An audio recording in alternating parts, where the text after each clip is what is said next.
Hello, good evening all. അങ്ങനെ നമ്മൾ 16ാമത്തെ സെഷനിലോട്ട് കിടക്കുകയാണ്. ഇതിനോടകം നമ്മൾ 15ഓളം സെഷൻസ് നടത്തിയിട്ടുണ്ട്.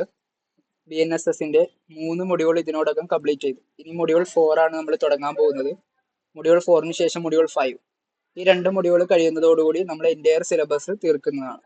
ഓക്കെ, അപ്പോൾ BNSS മൊഡ്യൂൾ 4ൽ നമ്മൾ ഡിസ്കസ് ചെയ്യാൻ പോകുന്ന ഫസ്റ്റ് ടോപ്പിക് ട്രയൽ ഇല്ലാതെ തന്നെ കേസുകൾ എങ്ങനെയൊക്കെ അവസാനിപ്പിക്കാൻ പറ്റും, dispose of cases without trial എന്ന ടോപ്പിക്കാണ്. അതായത് സാധാരണ നമ്മൾ സെക്കൻഡ് മൊഡ്യൂളിലും തേർഡ് മൊഡ്യൂളിലും ട്രയൽ എങ്ങനെയാണ്, അതിന്റെ പ്രൊസീഡിങ്സ് എങ്ങനെയാണെന്നുള്ളതൊക്കെ നോക്കിയായിരുന്നു. ഇവിടെ നമ്മൾ ട്രയൽ നടത്താതെ തന്നെ കേസുകൾ എങ്ങനെ ഡിസ്പോസ് ചെയ്യാൻ പറ്റും എന്നുള്ള കാര്യങ്ങളാണ് നോക്കാൻ പോകുന്നത്. ഓക്കെ, അതിൽ ഏറ്റവും പ്രധാനപ്പെട്ട ഒരു ടോപ്പിക്കാണ് കോമ്പൗണ്ടിങ് ഒഫൻസ്. അതെ, കോമ്പൗണ്ടിങ് ഒഫൻസുകൾക്ക് ട്രയൽ ഇല്ലാതെ കേസ് ക്ലോസ് ചെയ്യാൻ പറ്റും. നമ്മൾ തുടക്കം ഫസ്റ്റ് ക്ലാസ്സിൽ തന്നെ നമ്മൾ ക്ലാസിഫിക്കേഷൻ ഓഫ് ഒഫൻസസ് പഠിച്ച സമയത്ത് cognizable, non cognizable, compounding offence, non compoundable offence, അങ്ങനെ ക്ലാസിഫിക്കേഷൻ പഠിച്ച സമയത്ത് അപ്പോഴേ നമ്മൾ പഠിച്ചിരുന്ന കോമ്പൗണ്ടിങ് ഒഫൻസ് എന്ന് പറഞ്ഞൊരു സംഭവം ഉണ്ട്. എന്ന് വെച്ച് കഴിഞ്ഞാൽ കോംപ്രമൈസ് ചെയ്യാൻ പറ്റും. അതായത് അഗ്രീഡ് പാർട്ടിക്ക് പോട്ടെ എനിക്ക് കുഴപ്പമില്ല എന്ന് പറഞ്ഞ് ക്ഷമിച്ച് പ്രത്യേകിച്ച് മോണിറ്ററി കോമ്പൻസേഷനോ കാര്യങ്ങളോ ഒന്നും ആവശ്യപ്പെടാതെ തന്നെ കോമ്പൗണ്ട് ചെയ്ത് കൊടുക്കാൻ, പൊരുത്തപ്പെട്ട് കൊടുക്കാൻ പറ്റും. ആ ഒഫൻസുകളെയാണ് കോമ്പൗണ്ടബിൾ ഒഫൻസ് എന്ന് വിളിക്കുന്നത്. ചില ഒഫൻസുകൾ ഉണ്ട് BNS പ്രകാരം അത് ഒഫൻസ് ആണെങ്കിൽ പോലും അഗ്രീവ്ഡ് പാർട്ടി ആരാണോ അഗ്രീവ്ഡ് പാർട്ടിക്ക് വേണമെങ്കിൽ എന്ത് ചെയ്യുക, ആ ഒഫൻസ് ട്രയൽ ഇല്ലാതെ തന്നെ അത് വേണ്ടാന്ന് വെക്കാൻ പറ്റും. അപ്പോൾ ശരിക്കും ഭാരതീയ ന്യായ സംഹിത പ്രകാരം ഒരു ഒഫൻസ് നടന്നാൽ പോലീസ് കേസ് ഇനിഷ്യേറ്റ് ചെയ്ത് അത് ട്രയൽ നടത്തി കോഗ്നിസൻസ് എടുത്ത് അതിന്റെ പ്രൊസീഡിങ്സ് ഒക്കെ ഉണ്ട്. പക്ഷെ കോമ്പൗണ്ടബിൾ ഒഫൻസുകളാണ് നടന്നത് എന്നുണ്ടെങ്കിൽ അഗ്രീവ്ഡ് പാർട്ടിക്ക് വേണമെങ്കിൽ അത് ഡിസ്പോസ് ചെയ്യാം വിത്തൗട്ട് എ ട്രയൽ. അത് 2 രീതിയിലുണ്ട്. ഒരു രീതി എന്ന് പറയുന്നത് അഗ്രീവ്ഡ് പാർട്ടിക്ക് മാത്രം തീരുമാനിച്ചാൽ മതി, എനിക്ക് കേസ് വേണ്ട, ഇതിന്റെ പുറകെ നടക്കാൻ വയ്യ, ഞാൻ കംപ്ലൈന്റ് പിൻവലിച്ചിരിക്കുന്നു, എനിക്ക് കുഴപ്പമൊന്നുമില്ല എന്ന് പറയുന്നു, എനിക്ക് പ്രശ്നമൊന്നും ഇല്ല എന്ന് പറഞ്ഞ് കോമ്പൗണ്ട് ചെയ്ത് കൊടുക്കുന്നു. ഇനി രണ്ടാമത്തെ ഒന്നുണ്ട്, കോമ്പൗണ്ട് ചെയ്ത് കൊടുത്താലും വിത്ത് കൺസെന്റ് ഓഫ് ദി കോർട്ട് മാത്രമേ കോമ്പൗണ്ട് ചെയ്യാൻ പറ്റുള്ളൂ. അതായത് നമ്മൾ പൊരുത്തപ്പെട്ട് കൊടുത്താൽ പോലും കോടതിയുടെ കൺസെന്റും കൂടി വേണം. അപ്പൊ അങ്ങനെ 2 രീതിയിലുള്ള കോമ്പൗണ്ടബിൾ ഒഫൻസുകൾ ഉണ്ട്. 359 സെക്ഷനിലാണ് ഇതിനെപ്പറ്റി പറയുന്നത്. ഇതൊരു ഷോർട്ട് ക്വസ്റ്റ്യൻ ആസ്പെക്ടിൽ ചോദിക്കാൻ പറ്റുന്ന ഒരു ഏരിയയാണ്. The meaning of a compoundable offence can be understood as, compoundable ഒഫൻസിന്റെ അർത്ഥം എന്താ, where the complainant enters into a കോംപ്രമൈസിലോട്ട് എത്തുന്നു and agrees to have the charges dropped against the accused. അക്യൂസിനെതിരെ ചാർജ് വേണ്ട, അത് ഡ്രോപ്പ് ചെയ്ത് കൊടുക്കാൻ വേണ്ടി ആവശ്യപ്പെടുന്നു. ഇങ്ങനെ ആവശ്യപ്പെടാൻ പറ്റുന്ന ഒഫൻസുകളെയാണ് കോമ്പൗണ്ടബിൾ ഒഫൻസ്, കോമ്പൗണ്ടിങ് ഒഫൻസ് എന്ന് പറയുന്നത്.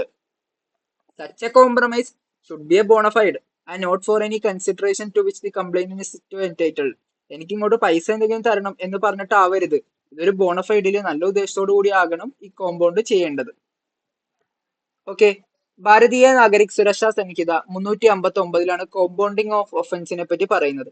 ക്ലോസ് 1 പറയുന്നുണ്ട്, the offences punishable under the section of Bharatiya Nyaya Sanhita specified in the first 2 columns of the table next following.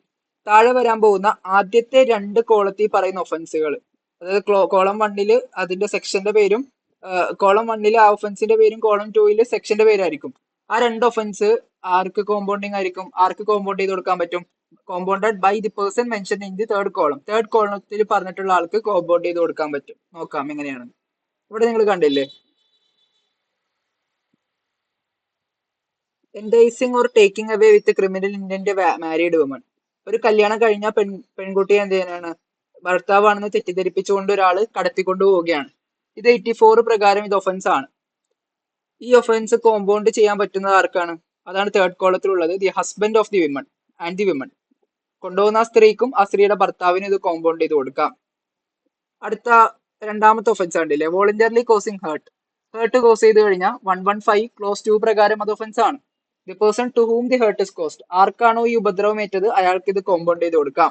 Voluntarily causing hurt on പ്രൊവോക്കേഷന്റെ ഘട്ടങ്ങളിൽ ഒരു ഹേർട്ട് കോസ് ചെയ്ത് കഴിഞ്ഞാൽ അതും ഹേർട്ട് കോസ് ആയ ആൾക്ക് പൊരുത്തപ്പെട്ട് കൊടുക്കാം. Voluntarily causing grievous heart on grave and sudden provocation, wrongfully restrain, wrongfully confine on a person for 10 days, wrongfully confine on a person in secret, assault or use of criminal force. അപ്പൊ ഈ പറയപ്പെട്ടിട്ടുള്ള theft ഒരുപാട് ഒഫൻസുകൾ ഉണ്ട്. ഇവിടെ ഏകദേശം ഞാൻ ഇത്രേ കൊടുത്തിട്ടുള്ളൂ, പക്ഷെ ഇത്രയല്ല, ഇതിനേക്കാളും ഉണ്ട്. ഈ ഒഫൻസുകളിൽ റൈറ്റ് സൈഡിൽ പറയുന്ന ഈ തടയപ്പെട്ട ആളുകൾ, അടിക്കപ്പെട്ട ആളുകൾ, ഉപദ്രവിക്കപ്പെട്ട ആളുകളായിട്ടുള്ള അഗ്രീഡ് പാർട്ടി ആയിട്ടുള്ളവർക്ക് കോമ്പൗണ്ട് ചെയ്ത് കൊടുക്കാൻ പറ്റും. രണ്ടാമത്തെ ക്ലോസിൽ പറയുന്നത് the offence is punishable under the sections of Bharatiya Nyaya Sanhita specified in first 2 columns. ആദ്യത്തെ 2 കോളത്തിൽ പറയുന്ന ചില ഒഫൻസുകൾ അത് with the permission of court compound ചെയ്ത് കൊടുക്കാൻ പറ്റും, പക്ഷെ കോടതിയുടെ പെർമിഷൻ വേണം. Which any prosecution for such offence is പെൻഡിങ്ങിലായിരിക്കെ കോടതി ഏത് കോടതിയാണ് അത് പരിഗണിക്കുന്നത്, ഏത് കോടതിയിലാണോ പ്രോസിക്യൂഷൻ പെൻഡിങ്ങിലായിരിക്കുന്നത്, ആ കോടതിയുടെ പെർമിഷനോട് കൂടി മാത്രം be compounded by the person mention in the third column. Third കോളത്തിലുള്ള ആൾക്ക് പൊരുത്തപ്പെട്ട് കൊടുക്കാൻ പറ്റുന്ന ഒഫൻസുകളാണിത്. Marrying again during the life time of a husband, husband life ടൈമിൽ തന്നെ ഒന്നിലധികം വിവാഹം കഴിക്കുക. അപ്പോ husband or wife of the person so marrying, അങ്ങനെ കല്യാണം കഴിക്കുന്ന ഹസ്ബൻഡ് ആണോ വൈഫാണോ അതിന്റെ അഗ്രീഡ് ആയിട്ടുള്ള ആളില്ലേ, ഹസ്ബൻഡ് ആണെങ്കിൽ വൈഫ്, വൈഫ് ആണെങ്കിൽ ഹസ്ബൻഡ്. അപ്പോൾ ഈ അഗ്രീഡ് ആയിട്ടുള്ള ആൾക്ക് വേണമെങ്കിൽ എന്ത് ചെയ്യുക, കോടതിയുടെ അനുവാദത്തോടു കൂടി പെർമിഷൻ ഉണ്ടെങ്കിൽ കോമ്പൗണ്ട് ചെയ്ത് കൊടുക്കുക. കോസിങ് മിസ്കാരേജ്, എന്ത് ചെയ്യുക, ഗർഭം അലസിപ്പിച്ചു. ഞാനൊരു സ്ത്രീയെ ചവിട്ടി ആ സ്ത്രീയുടെ ഗർഭം അലസിപ്പോയി എന്നുണ്ടെങ്കിൽ കോടതിയുടെ അനുവാദത്തോടു കൂടി ആ സ്ത്രീക്ക് കോമ്പൗണ്ട് ചെയ്ത് കൊടുക്കാം. Voluntarily causing grievous hurt cause ചെയ്ത് കഴിഞ്ഞാലും ഹേർട്ട് കിട്ടിയ ആൾക്ക് വേണമെങ്കിൽ അത് പൊരുത്തപ്പെട്ട് കൊടുക്കാം എന്നുള്ള കാര്യങ്ങളൊക്കെയാണ് ഇവിടെ പറയുന്നത്. അപ്പൊ 2-3 പ്രധാനമായിട്ട് നോക്കി വെക്കുക. ആകെ മൊത്തം 359 ക്ലോസ് 1 and 2 പറയുന്നത് ഇത്ര കാര്യങ്ങളാണ് നോക്കുക. 1 പറഞ്ഞത് without permission of the court തന്നെ കോമ്പൗണ്ട് ചെയ്യാൻ പറ്റുന്നത്, ക്ലോസ് 2 പറഞ്ഞത് വിത്ത് permission of the court compound ചെയ്യാൻ പറ്റുന്നത്. ഇനി നമ്മൾ ക്ലോസ് 3 നോക്കാൻ പോവുകയാണ്. ക്ലോസ് 3 പറയുന്നത് when an offense is compoundable under this section, the abatement of such offense or attempt to commit such offense where the accused is liable under section 5 or section 3 Bharatiya Nyaya Sanhita may be counted in like manner. അതായത് ഇത്രയും ഒഫൻസുകൾ ഉണ്ടല്ലോ, ഈ ഒഫൻസുകളെ നമുക്ക് compound ചെയ്ത് കൊടുക്കാൻ പറ്റുന്നത് പോലെ തന്നെയാണ് ഈ ഒഫൻസുകൾ ചെയ്യാൻ ഒരാൾ ശ്രമിച്ചു, അല്ലെങ്കിൽ ചെയ്യാൻ അറ്റംപ്റ്റ് ചെയ്തു, അല്ലെങ്കിൽ ചെയ്യാൻ സഹായിച്ചു.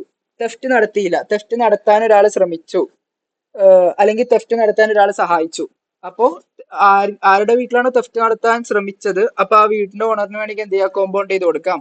അപ്പൊ അബറ്റ്മെന്റും അറ്റംപ്റ്റും ഈ സെക്ഷനിൽ ഇതേപോലെയാണ് പ്രൊസീജിയർ. അതായത് സെക്ഷൻ 1 പറഞ്ഞതുപോലെ, ക്ലോസ് 1 പറഞ്ഞതുപോലെ വിത്തൗട്ട് പെർമിഷൻ കോമ്പൗണ്ട് ചെയ്ത് കൊടുക്കാൻ പറ്റും. ക്ലോസ് 2 പറഞ്ഞ ഇടങ്ങളിലാണെങ്കിൽ ആ ഒരു ഒഫൻസുകളുടെ അറ്റംപ്റ്റിലും അബറ്റ്മെന്റിലും with permission of the court compound ചെയ്ത് കൊടുക്കാൻ പറ്റും എന്നുള്ളതാണ് 3 പറയുന്നത്. അപ്പോൾ ഒഫൻസുകൾ നടന്നാലുള്ള കാര്യമാണ് ക്ലോസ് 1 and 2 പറഞ്ഞതെങ്കിൽ 3 പറയുന്നത് നടന്നില്ല, അറ്റംപ്റ്റോ അബറ്റ്മെന്റോ നടന്നാലുള്ള കാര്യമാണ് 3 പറഞ്ഞത്. 4 എന്താ പറയുന്നത്, ഇനി ഈ ഒഫൻസിന് ഇരയായിട്ടുള്ള ഒരു ആള് അതൊരു കുട്ടിയോ അൺസൗണ്ട് മൈൻഡോ ആണ് എന്നുണ്ടെങ്കിൽ എന്ത് ചെയ്യണം, ഈ കുട്ടിയുടെയും അൺസൗണ്ട് മൈൻഡിന്റെയും ബിഹാഫിൽ അവർക്ക് വേണ്ടി റെപ്രസെന്റ് ചെയ്യാൻ പറ്റുന്ന, അവർക്ക് വേണ്ടി കോൺട്രാക്റ്റിൽ ഏർപ്പെടാൻ പറ്റുന്ന ഒരാൾക്ക് എന്ത് ചെയ്യുക, ഇത് കോമ്പൗണ്ട് ചെയ്ത് കൊടുക്കുക. കുട്ടിയാണെങ്കിൽ ഗാർഡിയൻ ഉണ്ടാകും, അപ്പൊ അത്തരത്തിൽ ഗാർഡിയൻ ആയിട്ടുള്ള ആളുകൾക്ക് കോമ്പൗണ്ട് ചെയ്ത് കൊടുക്കാം. അതേപോലെ തന്നെ 4 പറയുന്ന മറ്റൊരു കാര്യമാണ്, ഇൻ കേസ് കോമ്പൗണ്ട് ചെയ്യാൻ പറ്റുന്ന ആൾ മരിച്ചു പോയി കഴിഞ്ഞാൽ മരിച്ചുപോയ ആളുടെ ലീഗൽ റെപ്രസെന്റേറ്റീവ് ആരാണോ ആൾക്ക് എന്ത് ചെയ്യുക, ഇത് കോമ്പൗണ്ട് ചെയ്ത് കൊടുക്കാം. 4 ക്ലോസ് 7 പറയുന്നത് when the person who would otherwise be competent to compound an offense under this section is a child, compound ചെയ്ത് കൊടുക്കേണ്ടിയിരുന്നത് ഒരു ചൈൽഡോ അൺസൗണ്ട് മൈൻഡോ ആണെങ്കിൽ any person competent to contract on his behalf, ഇവർക്ക് വേണ്ടി കോൺട്രാക്ട് ചെയ്യാൻ പറ്റുന്ന ഗാർഡിയൻ ആയിട്ടുള്ള ആളുകൾക്ക് with permission of court compound such offence, കോടതിയുടെ പെർമിഷനോടുകൂടി ഒഫൻസുകൾ കോമ്പൗണ്ട് ചെയ്ത് കൊടുക്കാം. ബിയിൽ പറയുന്നത് when the person who would otherwise be competent to compound an offense under section is dead, compound ചെയ്ത് കൊടുക്കാൻ പറ്റേണ്ടിയിരുന്ന ആള് മരിച്ചുപോയി എന്നുണ്ടെങ്കിൽ ലീഗൽ റെപ്രസെന്റേറ്റീവിന് എന്ത് ചെയ്യാൻ പറ്റും, ഇത്തരത്തിൽ പെർമിഷൻ ഓഫ് ദി കോർട്ടോടുകൂടി കൺസെന്റ് ഓഫ് ദി കോർട്ട് ഉണ്ടെങ്കിൽ കോമ്പൗണ്ട് ചെയ്ത് കൊടുക്കാൻ പറ്റും. അപ്പൊ 359 ക്ലോസ് 1, 2, 3, 4, 5 നമ്മൾ നോക്കി. ഓരോന്നിലും കോമ്പൗണ്ട് ചെയ്യാൻ പറ്റുന്നതുമായി ബന്ധപ്പെട്ട കാര്യങ്ങളാണ് പറയുന്നത് എന്നുള്ളത് നോക്കി. 5 അല്ല 4 വരെയുള്ളതാണ് നോക്കിയത്. ഓക്കെ, അപ്പൊ ഇത്രയും കാര്യങ്ങളാണ് ആ ഒരു ടോപ്പിക്ക് നോക്കാനുള്ളത്. അടുത്തൊരു ടോപ്പിക്കാണ് വിഡ്രോവൽ ഫ്രം പ്രോസിക്യൂഷൻ. പ്രോസിക്യൂഷനിൽ നിന്നും എപ്പോ വേണമെങ്കിലും പബ്ലിക് പ്രോസിക്യൂട്ടറിന് എന്ത് ചെയ്യാം, ഒഴിയാം. 360 പറയുന്നുണ്ട് the public prosecutor or assistant public prosecutor in charge of a case may with the consent of court at any time before the judgment is pronounced withdraw from the prosecution of any person either generally or in respect of any one or more offenses. എന്ത് ചെയ്യാം, അത് ശരിയല്ല, അത് കൃത്യമായിട്ട് അത് ഒരു genuine അല്ല എന്ന് തോന്നിക്കഴിഞ്ഞാൽ താൻ വാദിക്കുന്ന പ്രോസിക്യൂഷൻ ഉണ്ടല്ലോ, പ്രോസിക്യൂഷനിൽ നിന്നും മൊത്തമായിട്ടോ അല്ലെങ്കിൽ പ്രോസിക്യൂഷന്റെ ഭാഗത്തുള്ള ഏതെങ്കിലും ഒഫൻസുകളിൽ നിന്ന് മാത്രമായിട്ടോ പ്രോസിക്യൂഷൻ എന്ത് ചെയ്യാം, പബ്ലിക് പ്രോസിക്യൂട്ടറിന് ഒഴിയാം, അല്ലെങ്കിൽ അസിസ്റ്റന്റ് പബ്ലിക് പ്രോസിക്യൂട്ടറിന് ഒഴിയാം with consent of the court ആണ് കേട്ടോ. ഇങ്ങനെ ഒഴിഞ്ഞു കഴിഞ്ഞാൽ എന്ത് പറ്റും, such withdrawal, if it is made before a charge has been framed, the accused shall be discharged. ഇങ്ങനെ ഒഴിഞ്ഞു കഴിഞ്ഞാൽ അക്യൂസിനെ ഡിസ്ചാർജ് ചെയ്യപ്പെടും. ചാർജ് ഫയൽ ചെയ്യുന്നതിന് മുന്നെയാണ് ഒഴിയുന്നതെങ്കിൽ അക്യൂസിനെ ഡിസ്ചാർജ് ചെയ്യും. If it is made after A charge has been framed, charge frame ചെയ്തതിന് ശേഷമാണ് ഒഴിയുന്നതെങ്കിൽ no charges required ഈ shall be acute ചെയ്യപ്പെടും. അതായത് ഒഴിയുന്നതിന് കൃത്യമായ റീസൺസും കാര്യങ്ങളൊക്കെ വേണം കേട്ടോ. പിന്നെ പബ്ലിക് പ്രോസിക്യൂട്ടറിന് കേസിൽ നിന്ന് ഒഴിഞ്ഞു കഴിഞ്ഞാൽ ചാർജ് ഫയൽ ചെയ്യുന്നതിന് മുന്നേ, ഫ്രെയിം ചെയ്യുന്നതിന് മുന്നേ ആണെന്നുണ്ടെങ്കിൽ ഡിസ്ചാർജ് ചെയ്യും അക്യൂസിനെ. ഇനി അതിന് ശേഷമാണെന്നുണ്ടെങ്കിൽ അക്യൂസിനെ അക്യൂട്ട് ചെയ്യുന്നതാണ് എന്നുള്ളതാണ് ഇവിടെ പറഞ്ഞത്. വേറൊരു കാര്യമുണ്ട്. ഇനി പബ്ലിക് പ്രോസിക്യൂട്ടർ കേസിൽ നിന്ന് ഒഴിയുന്നത് ആ ഒരു കേസ് സെൻട്രൽ ഗവൺമെന്റുമായി ബന്ധപ്പെട്ട ഏതെങ്കിലും ഏജൻസി അന്വേഷിച്ച ഒരു കേസാണ്, CBI അന്വേഷിച്ച കേസാണ്, അല്ലെങ്കിൽ NIA അന്വേഷിച്ച കേസാണ്. NIA ബന്ധപ്പെട്ട സെൻട്രൽ ആക്ടിന്റെ കീഴിൽ എസ്റ്റാബ്ലിഷ് ചെയ്യപ്പെട്ടിട്ടുള്ള ആരെങ്കിലും അന്വേഷിച്ച ഏതെങ്കിലും കേസ് ആണെന്നുണ്ടെങ്കിൽ സെൻട്രൽ ഗവൺമെന്റിന്റെ കൺസെന്റ് വേണം, എങ്കിൽ മാത്രമേ പ്രോസിക്യൂട്ടറിന് ഒഴിയാൻ പറ്റുള്ളൂ. അതാണ് അവിടെ പറയുന്നത്. Was against any law relating to matter to executive power of union extend, യൂണിയന്റെ എക്സിക്യൂട്ടീവ് പവർ റിലേറ്റഡ് ആയിട്ടുള്ള ഒരു മാറ്ററിലോ അല്ലെങ്കിൽ അതിൽ വന്നിട്ടുള്ള ഒരു വിഷയമായിരുന്നു പബ്ലിക് പ്രോസിക്യൂട്ടർ ഡീൽ ചെയ്തിരുന്നത്. അല്ലെങ്കിൽ was investigated under any central act, central ആക്ടിന്റെ അണ്ടറിൽ എസ്റ്റാബ്ലിഷ് ചെയ്യപ്പെട്ടിട്ടുള്ള ഏതെങ്കിലും ബോഡി ഇൻവെസ്റ്റിഗേറ്റ് ചെയ്ത കേസോ ആണെങ്കിൽ involve misappropriation or destruction or damage to any property belong to central government, central ഗവൺമെന്റുമായി ബന്ധപ്പെട്ട എന്തെങ്കിലും ഡിസ്ട്രക്ഷനും കാര്യങ്ങളൊക്കെയാണ് ഇത് പരിഗണിച്ചിരുന്നത് എന്നുണ്ടെങ്കിൽ was committed by a person in service of central government, central ഗവൺമെന്റിൽ സർവീസ് ഉണ്ടായിരുന്ന ഒരാള് അദ്ദേഹത്തിന്റെ ഭാഗത്തുനിന്നുള്ള ഒരു ആക്ടിന് വേണ്ടിയായിരുന്നു പബ്ലിക് പ്രോസിക്യൂട്ടർ എന്ത് ചെയ്തിരുന്നത്, വക്കാലത്ത് ഏറ്റെടുത്തിരുന്നു എന്നുണ്ടായിരുന്നെങ്കിൽ the prosecutor in charge of case has not been appointed by central government, ഈ ഒരു വിഷയത്തിൽ സെൻട്രൽ ഗവൺമെന്റ് അപ്പോയിന്റ് ചെയ്യപ്പെട്ടിട്ടുള്ള പബ്ലിക് പ്രോസിക്യൂട്ടർ അല്ല എന്നും കൂടിയാണ് എങ്കിലും ഈ shall not unless he has been permitted by the central government to do so, central ഗവൺമെന്റിന്റെ അനുവാദം കിട്ടാതെ എന്ത് ചെയ്യാൻ പാടില്ല, move the court for its consent, കോടതിയുടെ അനുവാദത്തോടു കൂടി പബ്ലിക് പ്രോസിക്യൂട്ടറിന് ഒഴിയാം എന്നാണ് നമ്മൾ 360 ക്ലോസ് 1 പറഞ്ഞത്.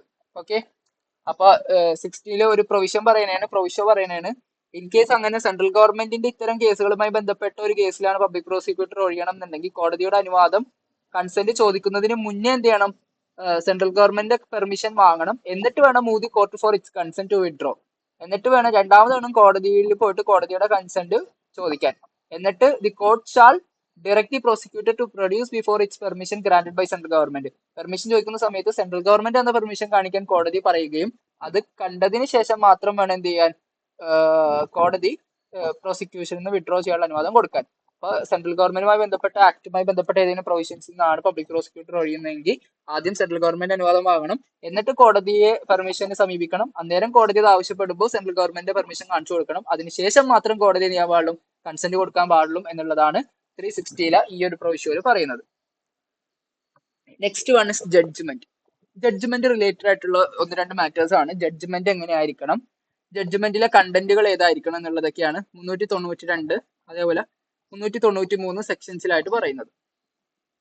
392 പറയുന്നുണ്ട് ജഡ്ജ്മെന്റ് എന്തായിരിക്കണം, the judgment in every trial in a criminal court or original jurisdiction shall be pronounce in open court. Judgment പറയേണ്ടത് എപ്പോഴും ഓപ്പൺ കോർട്ടിൽ ബൈ പ്രിസൈഡിംഗ് ഓഫീസർ ആയിരിക്കണം.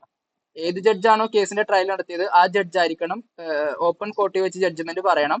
Immediately after the termination of trial or at subsequence not later than 45 days, ഒന്നെങ്കിൽ trial കഴിഞ്ഞ ഉടനെ അല്ലെങ്കിൽ maximum പോയ 45 ദിവസം അതിനുള്ളിൽ എന്ത് ചെയ്യണം, പ്രിസൈഡിംഗ് ഓഫീസർ ഓപ്പൺ കോർട്ടിൽ വെച്ച് ജഡ്ജ്മെന്റ് പറയണം.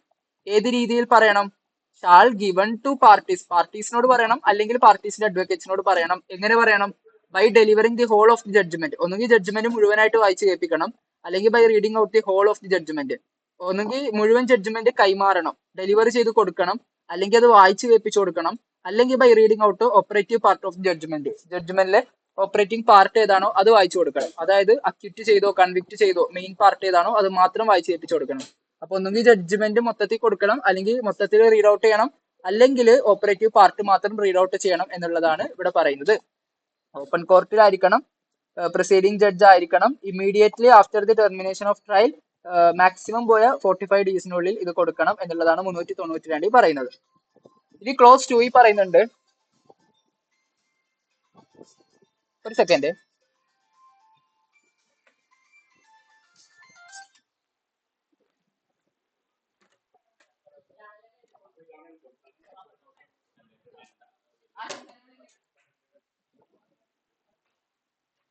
ആപ്പി ഫോൺ വന്നൊക്കെ ക്ലോസ് 2 ഈ പറയുന്നത് where the judgment is delivered under sub clause A of subsection 1. Subsection 1 subsection 1 clause A പ്രകാരം നമ്മൾ എന്ത് ചെയ്യണം, ഒന്നുകിൽ മൊത്തത്തിൽ ജഡ്ജ്മെന്റ് കൊടുക്കണം എന്ന് പറഞ്ഞല്ലോ. അങ്ങനെ കൊടുക്കുന്ന സമയത്ത് the presiding officer shall cause to be taken down in short.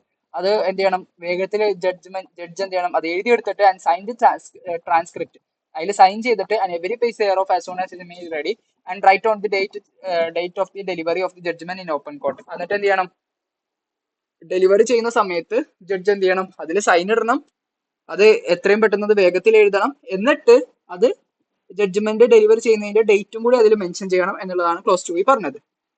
ഇനി ക്ലോസ് 3 പറയുന്നത് where the judgment of an operative part is thereof read out under the sub clause B or C.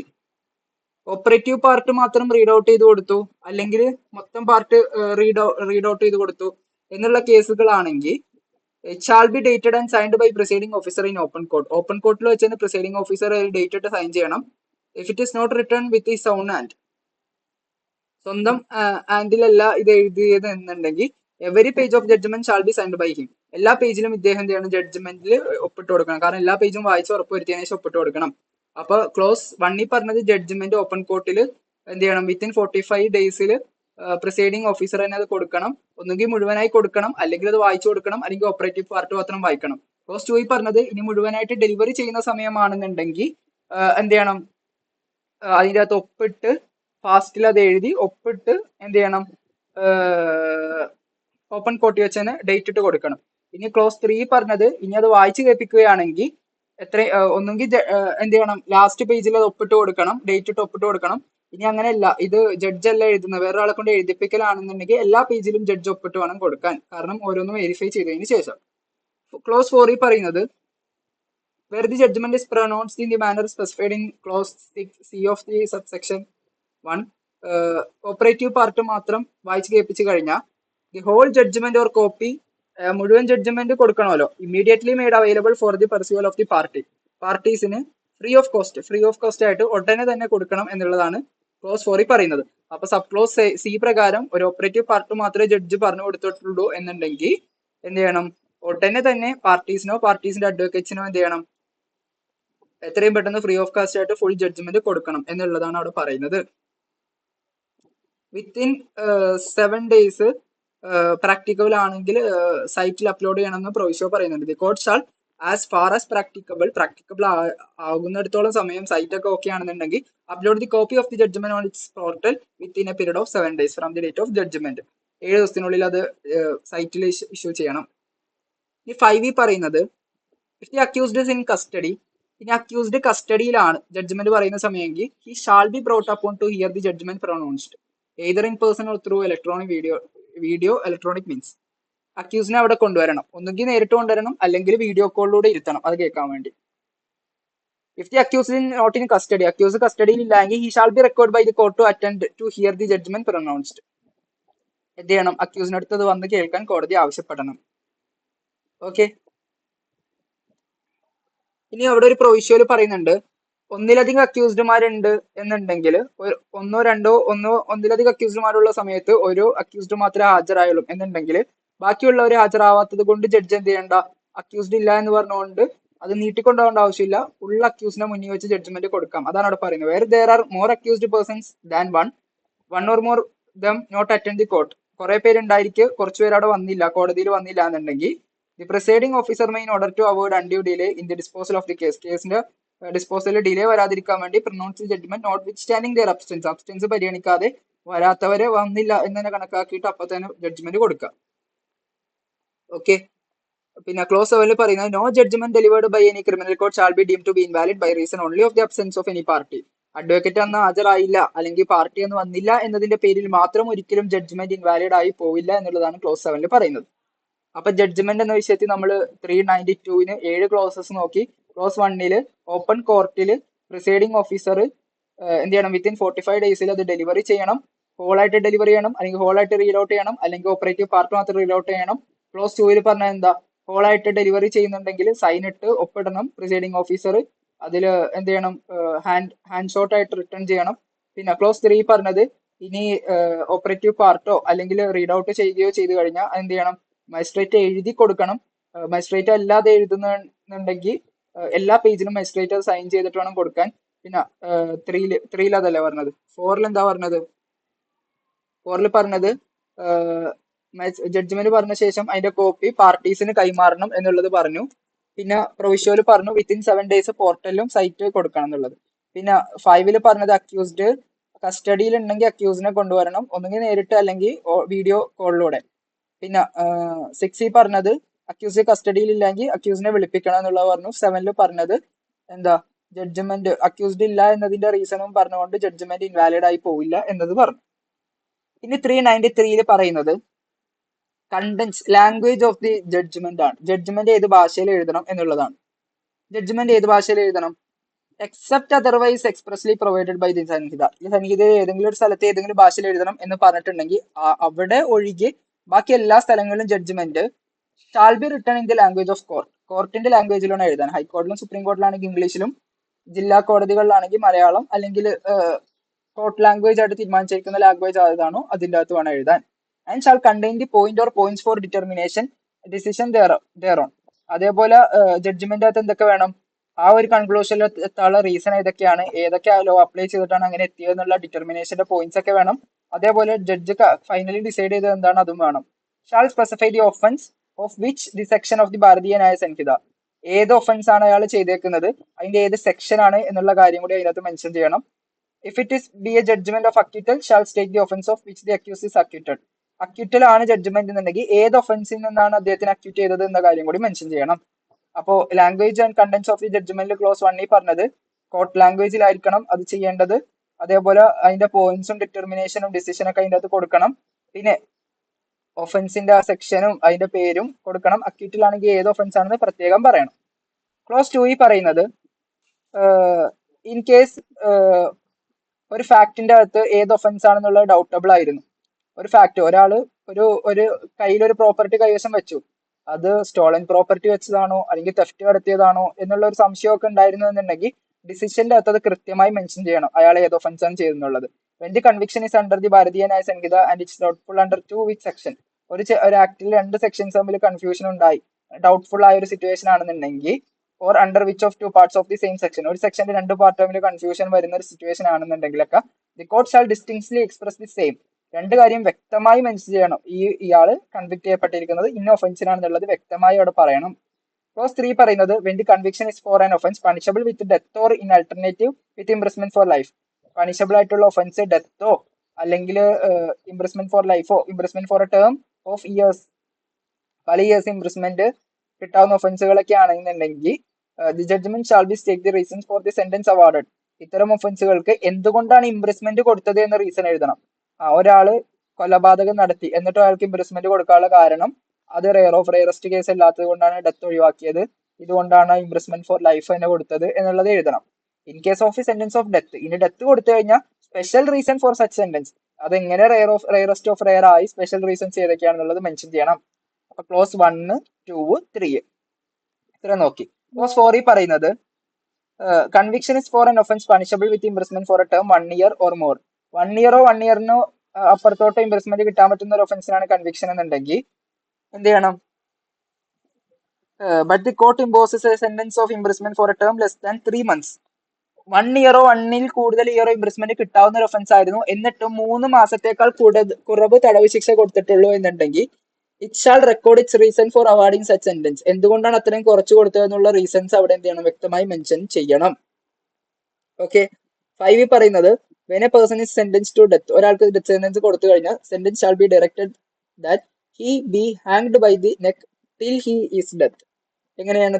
കൊല്ലാൻ വിധിച്ചു കഴിഞ്ഞാൽ hang ചെയ്യണം publicly, അല്ലെങ്കിൽ publicly അല്ല, കഴുത്തിൽ കയർ കെട്ടിയിട്ട് എന്ത് ചെയ്യണം? മരിക്കുന്നവരെയും തൂക്കി വെക്കണം. അങ്ങനെ വേണം അയാളെ കൊല്ലാൻ. അങ്ങനെയാണ് ഡെത്ത് പെനാൽറ്റി കൊടുക്കേണ്ടത് എന്നുള്ളതാണ് ക്ലോസ് 5 പറയുന്നത്. അപ്പൊ 393 ലാംഗ്വേജ് ഓഫ് ദി കോർട്ടിനെ പറ്റി പറയുന്നത്. അത് കോർട്ട് ലാംഗ്വേജിലായിരിക്കണം ജഡ്ജ്മെന്റ് കൊടുക്കേണ്ടത്. പിന്നെ അതിന്റെ ഒഫൻസിന്റെ സെക്ഷൻ, അക്യൂറ്റിലാണെങ്കിൽ ഏത് ഒഫൻസ് ആണെന്നുള്ളതൊക്കെ വ്യക്തമായി മെൻഷൻ ചെയ്യണം. പിന്നെ പോയിന്റ്സ് ഓഫ് ഡിറ്റർമിനേഷൻ ഒക്കെ വേണം. ക്ലോസ് 2 പറഞ്ഞത് ഡൗട്ട്ഫുൾ ആയ സിറ്റുവേഷനിൽ ഏതൊക്കെ ഒഫൻസിനാണ് കൺവിക്ട് ആക്കിയെന്ന് വ്യക്തമായി മെൻഷൻ ചെയ്യണം. പിന്നെ ക്ലോസ് 3 പറഞ്ഞത് എന്തുകൊണ്ടാണ് സെന്റൻസ് കൊടുത്തതിന്റെ റീസൺ മെൻഷൻ ചെയ്യണം. ഡെത്ത് ആണ് കൊടുത്തതെങ്കിൽ അതിന്റെ സ്പെഷ്യൽ റീസൺസ് സെപ്പറേറ്റ് മെൻഷൻ ചെയ്യണം. 4 പറഞ്ഞത് 1 വർഷത്തിനേക്കാൾ കൂടുതൽ ഇംപ്രിസ്മെന്റ് കിട്ടാവുന്ന ഒഫൻസ് ആയിരുന്നിട്ട് 3 മാസത്തേക്കാൾ കുറവാണ് പണിഷ്മെന്റ് കൊടുത്തതെങ്കിൽ എന്തുകൊണ്ടാണെന്നുള്ളത് മെൻഷൻ ചെയ്യണം. 5 പറഞ്ഞത് ഇൻ കേസ് ഡെത്ത് ആണെങ്കിൽ hanged by death till death hang ചെയ്യണം എന്നുള്ള കാര്യം പറഞ്ഞു. ഓക്കെ, ഇനി അടുത്തൊരു സെക്ഷൻ ആണ് 396. 392, 93 നമ്മൾ നോക്കി. ഇനി 96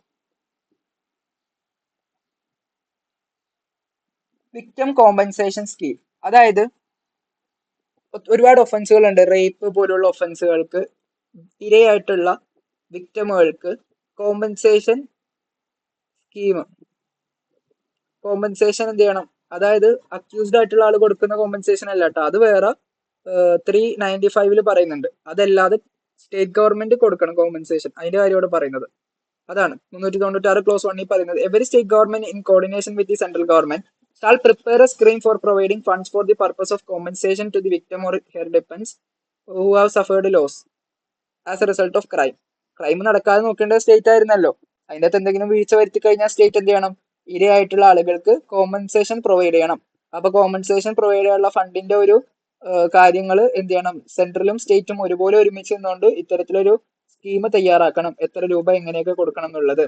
ക്ലോസ് 2 പറയുന്നത് whenever a recommendation is made by the court for compensation, ഏതെങ്കിലും വ്യക്തിക്ക് കോമ്പൻസേഷൻ കൊടുക്കണം എന്നുള്ളത് ഒരു കോടതി റെക്കമെൻഡ് ചെയ്താൽ district legal service authority state legal service അതോറിറ്റിയോ എന്ത് ചെയ്യണം, shall decide the quantum of compensation to be awarded, എത്ര രൂപ കൊടുക്കണം എന്നുള്ളത് സ്റ്റേറ്റോ ഡിസ്ട്രിക്ട് ലീഗൽ സർവീസോ തീരുമാനിക്കും. ഒരു കോടതി പറയുന്നതിന് ആ റേപ്പ് വിക്ടിമിന് പൈസ കൊടുക്കണം എന്ന് പറഞ്ഞാൽ ആ റേപ്പ് വിക്ടിമിന് എത്രത്തോളം റിക്കവർ ആകാൻ എത്ര പൈസ ആവശ്യമുണ്ടെന്നുള്ളത് DLSA അല്ലെങ്കിൽ കെൽസ ഇവരിൽ ഒരാൾ ഡിറ്റർമൈൻ ചെയ്ത് തീരുമാനിക്കണം എന്നുള്ളതാണ് ക്ലോസ് 2 പറയുന്നത്. If the trial court is satisfied the compensation awarded under section 395 is not adequate for such rehabilitation. 395 പ്രകാരം വിക്ടിമുകൾക്ക് അക്യൂസ്ഡ് ആയിട്ടുള്ള ആള് കോമ്പൻസേഷൻ കൊടുക്കണം എന്നുണ്ട്, അത് അഡിക്വേറ്റ് അല്ല എന്ന് തോന്നിക്കഴിഞ്ഞാൽ എന്ത് ചെയ്യാൻ പറ്റും, it may recommendation for compensation, ഈ പറയപ്പെട്ടുള്ള സ്റ്റേറ്റിന്റെ അടുത്ത് കോമ്പൻസേഷൻ കൊടുക്കാൻ വേണ്ടി കോർട്ട് ഓഫ് സെഷന് റെക്കമെൻഡ് ചെയ്യാൻ പറ്റും എന്നുള്ളതാണ് ക്ലോസ് 3 പറയുന്നത്. അപ്പൊ വിക്ടിം കോമ്പൻസേഷൻ സ്കീം നിർണ്ണയിക്കണം, അത് ക്വാണ്ടം നിശ്ചയിക്കുന്നത് ഡെൽസ കെൽസ ആയിരിക്കും. അതേപോലെ തന്നെ കോർട്ട് ഓഫ് സെഷൻ എന്ത് ചെയ്യാം, 395 കോമ്പൻസേഷനേക്കാൾ ഉപരി അതിനോടൊപ്പം തന്നെ ഈ കോമ്പൻസേഷൻ ആവശ്യപ്പെട്ടുകൊണ്ട് റെക്കമെൻഡേഷൻ കൊടുക്കാം എന്നുള്ളതാണ് 396 പറയുന്നത്. ഇതിന്റെ ക്ലോസ് 2 and 3 നോക്കിയാലോ. ക്ലോസ് 4 പറയുന്നത് ചില കേസ് ഉണ്ടാകും ഒഫൻഡറിനെ ഐഡന്റിഫൈ ചെയ്യാൻ പറ്റൂല, വിക്ടിം ഉപദ്രവിച്ചിട്ട് മുങ്ങിക്കളയും, അപ്പൊ വിക്ടിം ആണല്ലോ അവിടെ ഇരയായത്. അപ്പൊ അങ്ങനെ വരുമ്പോഴൊക്കെ എന്ത് ചെയ്യാൻ പറ്റും, വിക്ടിം ആയിട്ടുള്ള ആൾക്ക് സ്റ്റേറ്റിന്റെ ലീഗൽ സർവീസ് അതോറിറ്റിയിലോ അല്ലെങ്കിൽ ഡിസ്ട്രിക്ട് ലീഗൽ സർവീസ് അതോറിറ്റിയിലോ ആപ്ലിക്കേഷൻ ഫയൽ ചെയ്യാൻ പറ്റും കോമ്പൻസേഷൻ ആവശ്യപ്പെട്ടിട്ട്.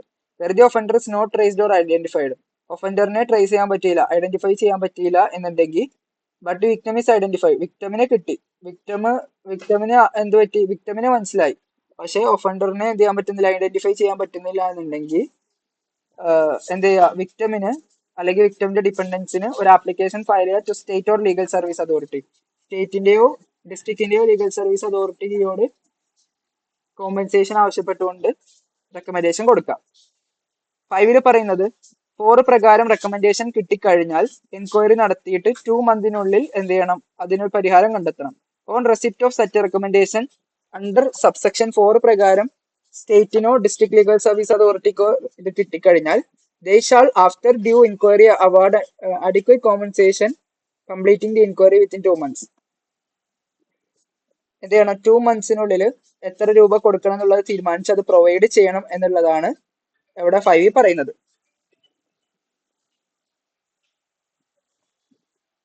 അപ്പോ 2 മാസത്തിനുള്ളിൽ അത് കംപ്ലീറ്റ് ചെയ്ത് അതിന്റെ പരിഹാരം കണ്ടെത്തണം എന്നുള്ളത് 5 പറയുന്നു. ഇനി 6 പറയുന്നത് state or district legal service authority as the case may be to alleviate the suffering of the victim may order for the immediate first aid facility or medical benefits to be made available free of cost on the certificate of police report not below the rank of officer in charge of the police station. അതായത് state എന്ത് ചെയ്യണം, victim ആയിട്ടുള്ള ആളുകൾക്ക് പോലീസിന്റെ report കിട്ടുന്നതനുസരിച്ചിട്ട് ആ report പ്രകാരം report കിട്ടിക്കഴിഞ്ഞാൽ ഉടനെ വിക്ടിമായ ആളുകൾക്ക് ഫ്രീ മെഡിക്കൽ ബെനിഫിറ്റുകളുടെ ഒരു ഓർഡർ കൊടുക്കണം. അതായത് എല്ലാ ഹോസ്പിറ്റൽസും എന്ത് ചെയ്യണം, മെഡിക്കൽ ട്രീറ്റ്മെന്റ് കൊടുക്കണം. അത് അടുത്ത സെക്ഷനിൽ നമ്മൾ പറയും. അപ്പൊ അതിനുള്ള ഓർഡർ ഡെൽസ അല്ലെങ്കിൽ കെൽസ കൊടുക്കണം റിപ്പോർട്ട് കിട്ടുന്നത് പ്രകാരം. ഓക്കെ, ഇത്രയും കാര്യങ്ങളാണ് നമുക്ക് വിക്ടിം ട്രീറ്റ്മെന്റ് സ്കീമിന്റെ അകത്ത് നോക്കാനുള്ളത്. പിന്നെ ട്രീറ്റ്മെന്റ് ഓഫ് വിക്ടിം, വിക്ടിമിന് ട്രീറ്റ്മെന്റ് ചെയ്യേണ്ടത് എങ്ങനെയാണെന്നുള്ളതാണ് 397 പറയുന്നത്. ഇത് 396 ആണെങ്കിൽ 397 പറയുന്നുണ്ട് all hospital public or private whether run by central government and state government or any other person, private ഹോസ്പിറ്റലാണെങ്കിലും പബ്ലിക് ഹോസ്പിറ്റലാണെങ്കിലും shall immediately provide the first aid or medical treatment free of cost to the victim. എത്രയും പെട്ടെന്ന് എന്ത് ചെയ്യണം, of offences covered under subsection 65, 64, 65 പറയപ്പെട്ടിട്ടുള്ള ആ ഒഫൻസുകളിലൊക്കെ പറയപ്പെടുന്ന ഒഫൻസുകളിൽ ഇരയായിട്ടുള്ള, അവിടെയൊക്കെ പറയുന്ന റേപ്പിന് വിക്ടിമായിട്ടുള്ള ആളുകളുടെ കാര്യങ്ങളൊക്കെയാണ്. അപ്പൊ അത്തരം ഒഫൻസുകൾക്ക് ഇരയായിട്ടുള്ള ആളുകൾ ഉണ്ടെങ്കിൽ അവർക്ക് എത്രയും പെട്ടെന്ന് ഫ്രീ ഓഫ് കോസ്റ്റിൽ മെഡിക്കൽ ഹെൽപ്പ്, മെഡിക്കൽ എയ്ഡ് ചെയ്തു കൊടുക്കണം എന്നുള്ളതാണ് 397 പറയുന്നത്.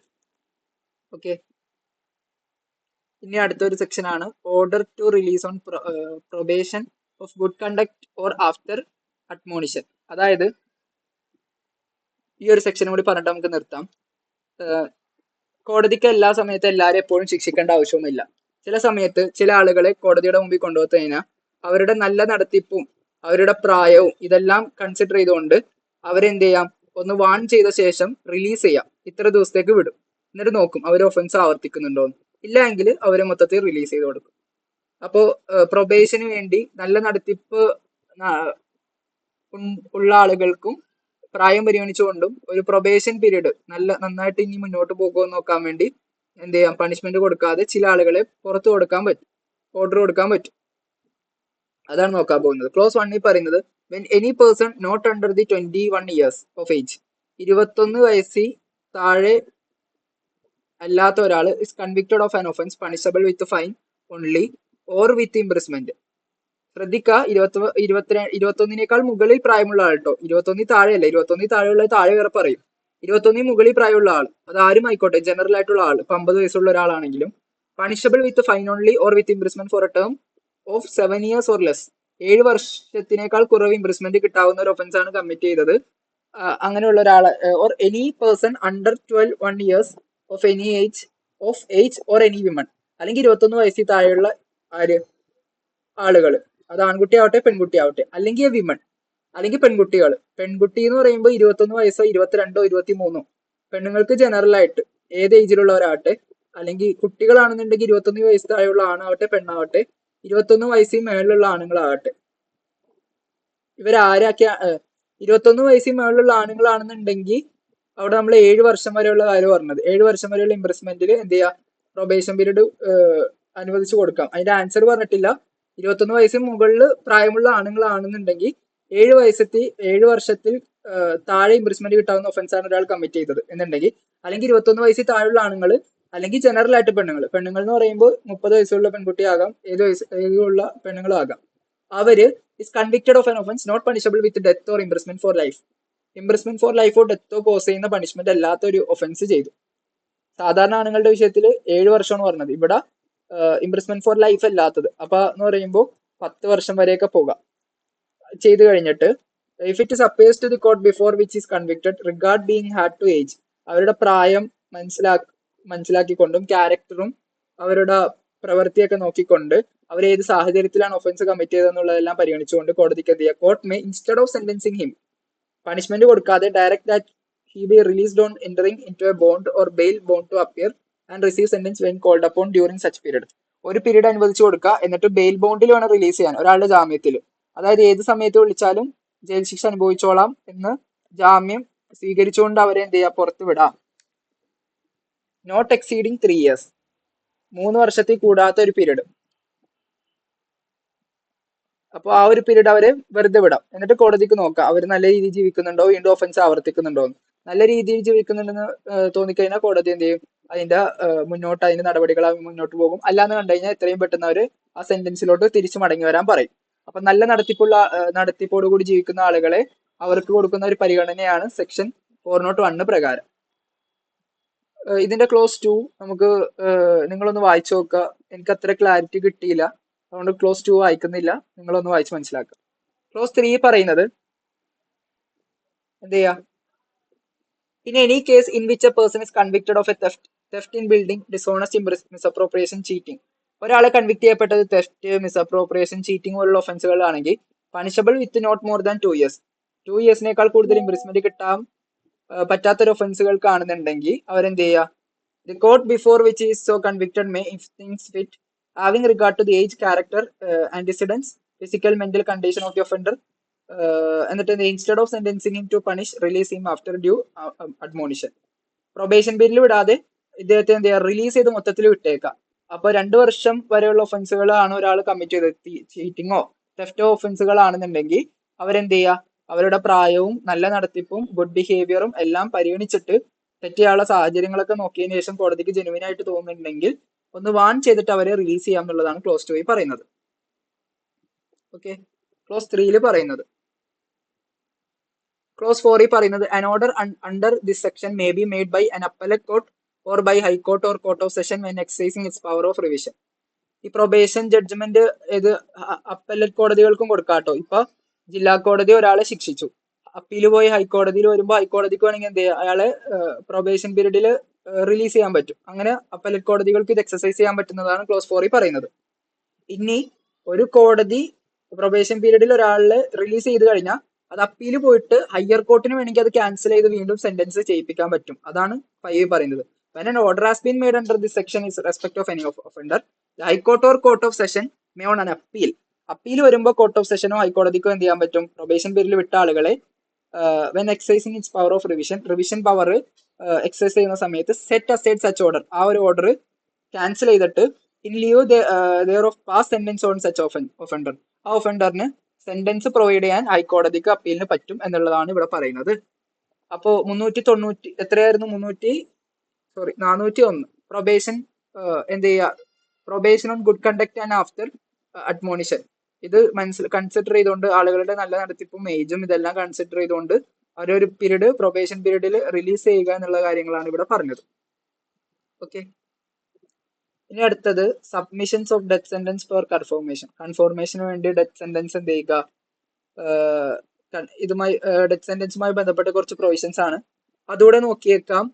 ഇതും ചെറിയൊരു ടോപ്പിക്കാണ്, 2-3 സെക്ഷൻസേ ഉള്ളൂ. Sentence of death to be submitted by court of session. Court of session sentence ഒരാൾക്ക് ഡെത്ത് സെന്റൻസ് പ്രൊവൈഡ് ചെയ്താലും ഹൈക്കോടതി അത് കൺഫേം ചെയ്യണം എന്നുള്ളത് നമ്മൾ സെക്ഷൻ 23 അല്ലേ, BNSSന്റെ സെക്ഷൻ 23 നമ്മൾ പറഞ്ഞതാണ്. അതിവിടെ ഒന്നുകൂടെ പറയുന്നുണ്ട്. എന്ത് ചെയ്യാം, ഒരു സെഷൻസ് കോടതി ഒരു ഡെത്ത് സെന്റൻസ് പാസ് ചെയ്ത് കഴിഞ്ഞാൽ അത് ഹൈക്കോടതി സബ്മിറ്റ് ചെയ്യണം എന്നുള്ളതാണ് ഇവിടെ പറയുന്നത്. 407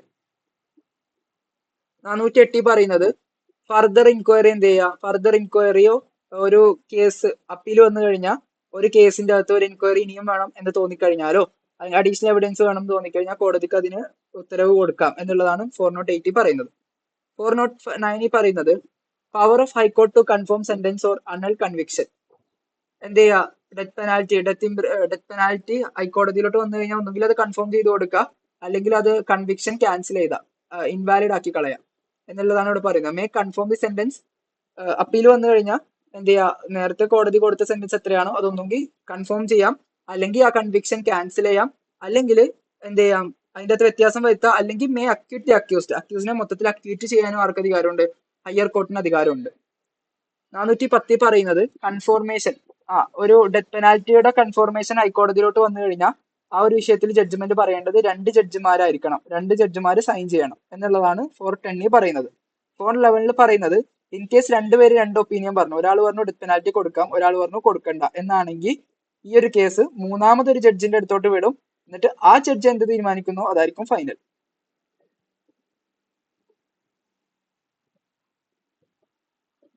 433 പ്രകാരം അതിൽ ഒരു ഡിസിഷൻ എത്താമെന്നാണ് അവിടെ കൊടുത്തേക്കുന്നത്. 433 പറയുന്നതാണ് ഒരു മൂന്നാമതൊരു ജഡ്ജിലോട്ട് വിടും, ആ ജഡ്ജ് പറയുന്നതായിരിക്കും അതിന്റെ കൺക്ലൂഷൻ. അപ്പോ ഒരു ഡെത്ത് പെനാൽറ്റി വിധിച്ചു കഴിഞ്ഞാൽ ഹൈക്കോർട്ട് കോർട്ട് ഓഫ് സെഷൻ എന്ത് ചെയ്യണം, അത് ഹൈക്കോർട്ടിന്റെ കൺഫർമേഷന് വേണ്ടി അയക്കണം എന്നുള്ളത് 407 പറഞ്ഞു. പിന്നെ അതിന്റെ ബാക്കിയാണ് 410 411 പറയുന്നത്. ഓക്കെ, ഇത്രയും കാര്യങ്ങളാണ് നമുക്ക് അവിടെ നോക്കാനുള്ളത്. അടുത്ത ചാപ്റ്റർ അപ്പീലാണ്. അപ്പീല്, റിവിഷൻ, റെഫറൻസ്, ഇങ്ങനെ ഒരു ടോപ്പിക് ഉണ്ട്, അത് നമുക്ക് അടുത്ത ക്ലാസ്സിൽ നോക്കാം. ഓക്കെ, അതൊരു എസ്സേ ടൈപ്പ് ക്വസ്റ്റ്യൻ ആണ്. ഇപ്പൊ നമ്മൾ ഇന്നത്തെ ക്ലാസ്സിൽ ഡിസ്കസ് ചെയ്തത് പലതും ഷോർട്ട് ആൻസർ ക്വസ്റ്റ്യൻസ് ആണ്. ഓക്കെ, അപ്പോൾ ശരി.